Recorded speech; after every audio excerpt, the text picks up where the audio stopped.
Bideo honetan proportzionaltasun erlazioak landuko ditugu. Gaur arratsaldean margoak erosiko ditugu. 2 margok euro bat balio dute. 4 margok zenbat balioko dute? 2 euro. Eta 6 margok 3, ezta? Eta margo batek 0,5 euro. Konturatu.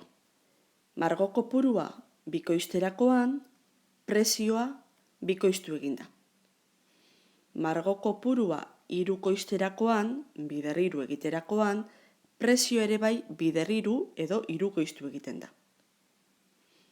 Margo kopurua erdira pasatzen denean, zati bi, prezioarekin berdin gertatzen da, zati bi.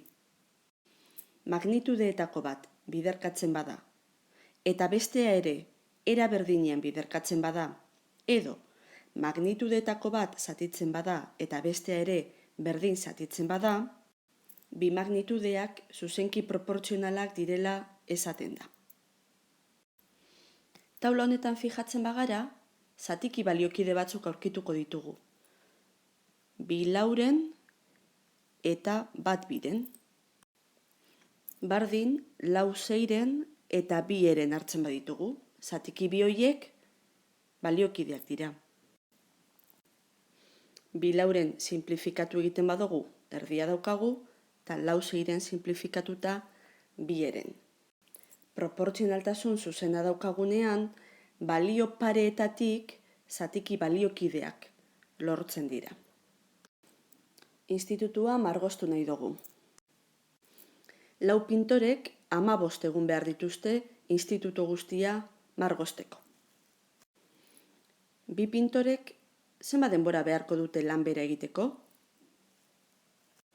Pintore erdiak baldin baditugu, denbora bikoitza beharko dugu, ezta? Hau da, 30 egun. Eta pintore bakar batek zenbat denbora beharko luke? 60 egun. Eta 8 pintorek? 4 pintorek 15 egun behar badute, pintore kopurua bikoiztu egiten bada, denboraren erdia beharko dute. Hau da, 7,5. Pintore kopurua zati bi egiten danean, egun kopurua bider bi egiten da. Pintore kopurua zati lau egiten danean, egun kopurua bider lau.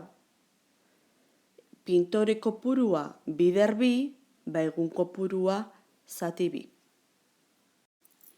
Magnitudeetako bat biderkatzen bada, eta bestea era berean zatitzen bada, edo magnitude bat zatitzen bada eta bestea era berean biderkatzen danean, bi magnitudeak alderantziz proportzionalak direla esaten da. Proportzionaltasun zuzenean, taulan fijatuta, zatiki baliokideak lortzen genituen, ezta? Ikus dezagun orain zer gertatzen dan. 4 biren eta 15 30 zatiki baliokideak dira? Ez, ezta? Baina 4 biren eta 30 15-en? Honek bai, ezta? 4 zati bi, bi da, eta 30 zati 15 bi da. Zatiki bi hauek balio bera dute, beraz baliokideak dira. Bai, orduan egin dugu 4 biren, edo 4en erdia, eta hemen alderantzizkatu egin dugu, 30 15-en. Hartu dezagun beste balio pare bat. 2 baten eta 60 30-en. Konturatzen zarete hau alderantzizkatu egiten dugula? 2 baten eta 60 30-en zatiki baliokideak dira. Orduan, alderantziz proportzionalak direnean, zatiki baliokideak lortzen ditugu, baina magnitudetako bateri buelta eman behar diogu.